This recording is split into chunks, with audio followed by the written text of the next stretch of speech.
पहले उसकी मृत्यु हुई। वो एक छोटा सा प्रयोग अपने साधकों को कराता था। उस प्रयोग का नाम था स्टॉप एक्सरसाइज।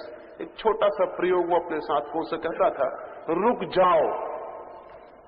हम यहां बैठे हैं, गुरुजीएफ अगर अपना प्रयोग कराता तो वो ये कहता था कि जब मैं कहूं स्टॉप, रुक जाओ, तो जो जहां जैसा है वैसा ही रुक जाए। अगर बोलने के लिए मुंह खोला है तो फिर बंद मत करना, मुंह खुला ही रह जाए। अगर चलने के लिए पैर उठाया तो फिर हिलाना मत, पैर वहीं रह जाए, चाहे गिरो चाहे मरो।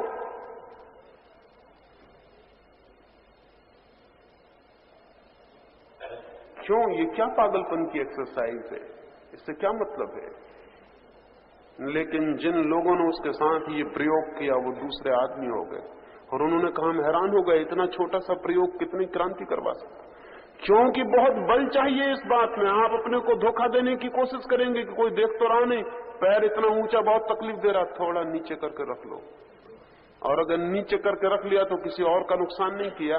वो जो चक्र आपके भीतर जिसको विकसित करने के लिए वो एक्सरसाइज थी, वो बेमानी चला गया। लेकिन अगर आपने हिम्मत की और आप खड़े रह गए वैसे ही जैसे आप थे, आंख खुली थी तो आंख खुली रह गई, अब पलक झपेगी नहीं।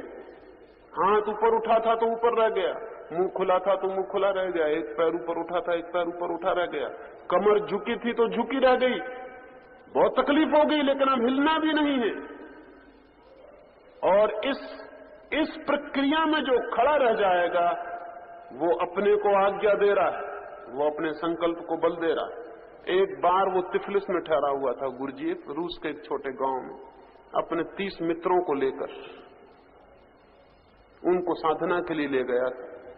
और उसने कहा था कि 30 दिन निरंतर स्टॉप एक्सरसाइज के सिवाय कुछ भी नहीं करना है। जब भी मैं कहूं स्टॉप तब तुम रुक जाना, जो जहां हो। कोई स्नान करता हो तो वहीं ठहर जाएगा, कोई भोजन करता हो तो वहीं ठहर जाएगा, जो जो कर रहा हो बस वैसे ही ठहर जाना जैसे मूर्ति हो गए। पास ही उस तंबुओं के पास जहां वे ठहरे थे एक नहर बहती थी। नहर सूखी थी, कभी कभी उसमें पानी छोड़ा जाता था। सुबह का वक्त था, सारे 30 लोग आसपास घूमने निकले हुए थे। 3 आदमी उस नहर को पार कर रहे थे, सूखी नहर थी, पानी नहीं था। अचानक गुरुजीएफ ने अंदर से चिल्लाया, स्टॉप। वो सारे लोग रुक गए, वो 3 लोग भी रुक गए। किसी ने पानी छोड़ दिया नहर का, पानी जोर से भागा हुआ आया। गुरुजीएफ तंबू के भीतर बंद है। उन 3 आदमियों की कमर तक पानी भर गया, गले तक पानी भर गया। जब गले के ऊपर पानी बढ़ने लगा तो एक आदमी छलांग लगा के बाहर निकल गया। उसने कहा उसे पता नहीं है, वो तो तंबू के भीतर बैठे हुए हैं और हमारी यहां जान जाने के करीब आ गई। वो बाहर निकल गया। उसे पता नहीं कि उसने एक मौका चूक गया, एक मौका, जबकि पूरा शरीर कह रहा था कि हट जाओ बाहर। तब सिर्फ संकल्प कह सकता था कि नहीं हटते हैं, जान दांव पर लगाते हैं लेकिन बदलेंगे नहीं।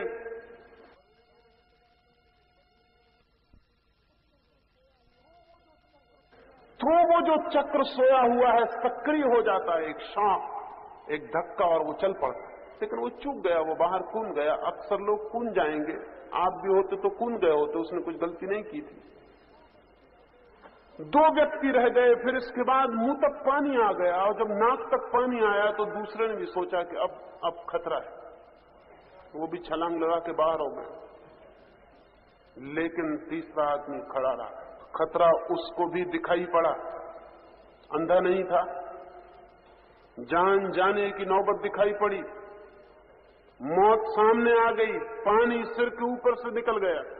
लेकिन उसने कहा कि अब जो भी हो जाए, जो तय किया है तो तय किया है। गुरुजीएफ भागा पागल की तरफ तंबू के भीतर से। वो नहर तो जान के छुड़वाई गई थी। कूदा पानी में, उस आदमी को बाहर निकाला।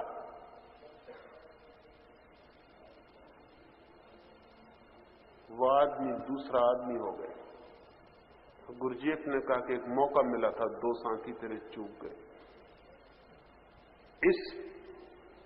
इस दबाव में, इतने तेज दबाव में कि मौत सामने आ गई लेकिन संकल्प नहीं बदला, तो फिर और कब चलेगा वो चक्र? वो चल पड़ा। वो आदमी दूसरा हो गया। अब ये आदमी जो चाहेगा हो जाएगा। ये अपने विचार को कह दे कि रुक जाओ, तो फिर विचार चल नहीं सकते भीतर। ये आदमी कह दे कि सांस रुक जाओ, तो फिर सांस एक बार आगे नहीं चल सकती। ये आदमी कह दे कि मैं इसी वक्त मरता हूं, तो आप पाएंगे कि वो आदमी मर गया। ये आदमी अब जो चाहेगा अपने लिए हो जाएगा। दक्षिण में एक बहुत बड़े संगीतज्ञ का जन्मदिन मनाया जाता था, कोई 300 वर्ष पहले की बात। बहुत बड़े बड़े मित्र थे उसके, बहुत बड़े बड़े शिष्य थे, बड़े राजा महाराजा थे। उन सब ने मिलकर उसका आयोजन किया था। उसकी 60वीं वर्षगांठ मनाई जाती थी। उसके हजारों शिष्य अपनी अपनी भेंटें लेकर आए थे। एक गरीब फकीर भी उसका शिष्य था, जो सड़कों पर तंबूरा बजा के भीख मांगता था। उसके पास तो कुछ भी नहीं था।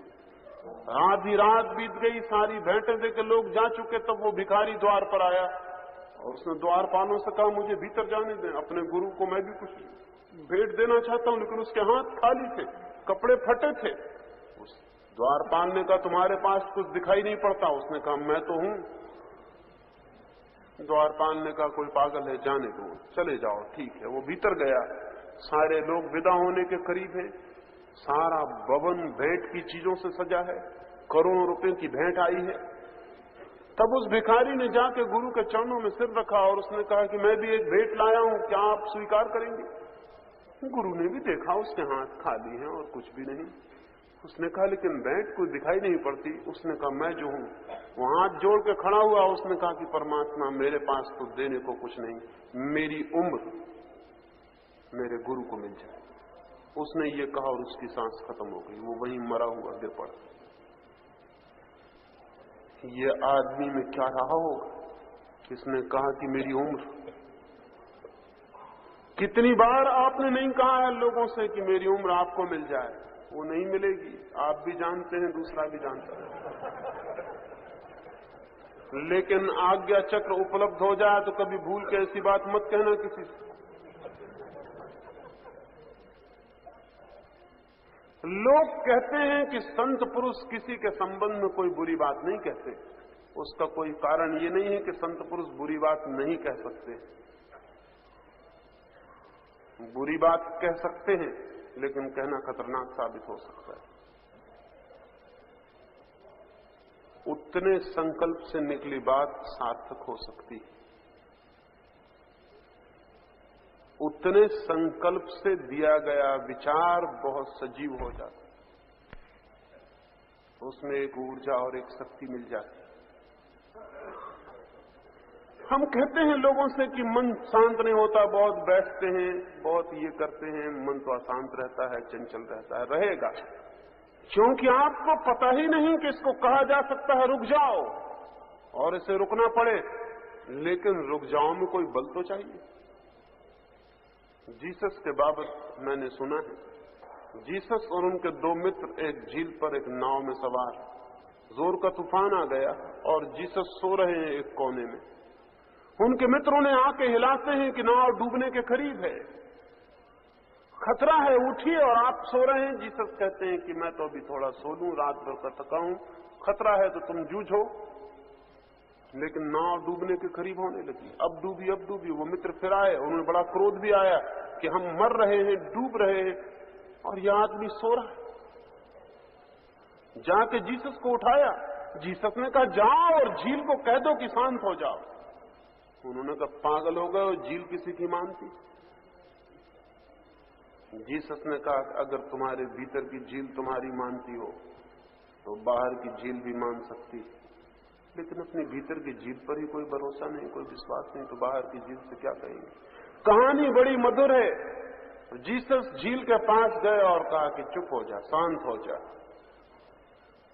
और कहानी कहती झील शांत हो गई, वो तूफान खो गया। बाहर की झील हुई हो या न हुई हो ये सवाल नहीं है, लेकिन भीतर के झील के बाबत मैं भी आपको यह आश्वासन दिलाता हूं कि अगर एक बार कहने का बल आ जाए और भीतर कोई मुड़ के कह दे कि बस,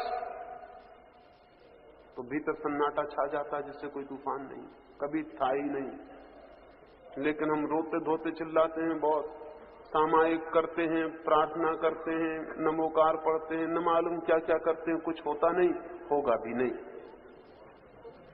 क्योंकि हो सकता है एक चक्र के सक्रिय होने से, विल संकल्प के सक्रिय होने से, वो तो नहीं है, वो नहीं है। फिर हम कहते हैं वो सब थोथा पड़ जाता है, वो कहीं जाता ही नहीं।